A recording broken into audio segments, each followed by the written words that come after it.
என் மகனே, என் மகளே, என் கரங்களுக்குள் இருக்கும் உன்னையும் உன் குடும்பத்தையும் எவரும் தொட முடியாது, எதுவும் அசைக்க முடியாது என்ற சத்தியத்தை புரிந்துகொள். கோழி தன்னுடைய குஞ்சுகளை தன்னுடைய செட்டையின் கீழ் மறைத்துக் கொண்டு எந்த எதிரிகளும் எந்த ஆபத்துகளும் தொட முடியாதபடி மூடி காத்துக் கொண்டிருக்கிறதோ, அதைப் போலவே உன்னை நான் சத்துருவின் போராட்டங்களும் எதிரிகளின் சூழ்ச்சிகளும் நெருங்காதபடிக்கு இரவும் பகலும் காத்துக் கொள்வேன்.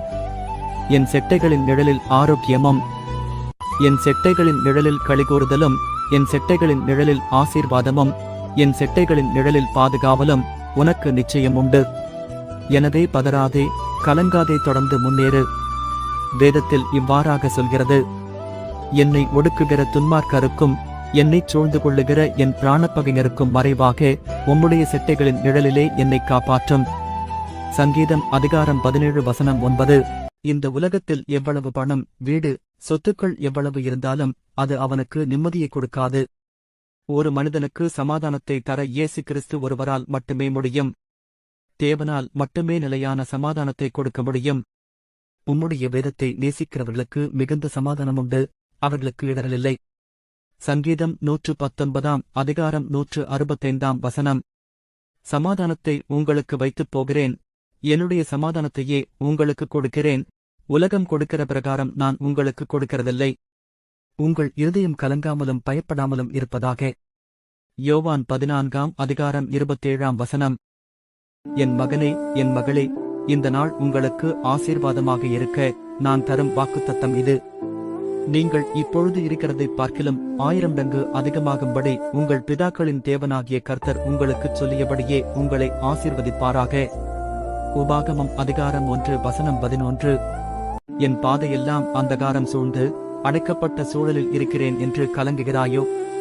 கர்த்தராகிய நான் உங்களுக்கு வேதத்தில் இவ்வாறாக சொல்லியிருக்கிறேன்.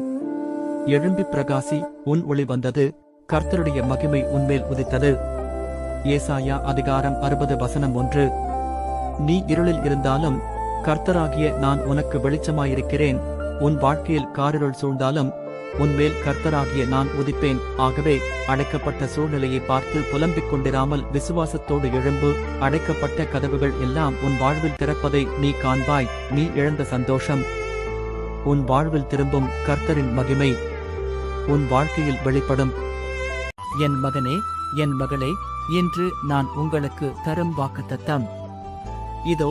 நான் அவர்களுக்கு சவுக்கியமும் ஆரோக்கியமும் வரப்பண்ணி அவர்களை குணமாக்கி அவர்களுக்கு பரிபூரண சமாதானத்தையும் சத்தியத்தையும் வெளிப்படுத்துவேன். எரேமியா அதிகாரம் 33:6. என் மகனே, என் மகளே, என் கரங்களுக்குள் இருக்கும் உன்னையும் உன் குடும்பத்தையும் எவரும் தொட முடியாது, எதுவும் அசைக்க முடியாது என்ற சத்தியத்தை புரிந்துகொள்.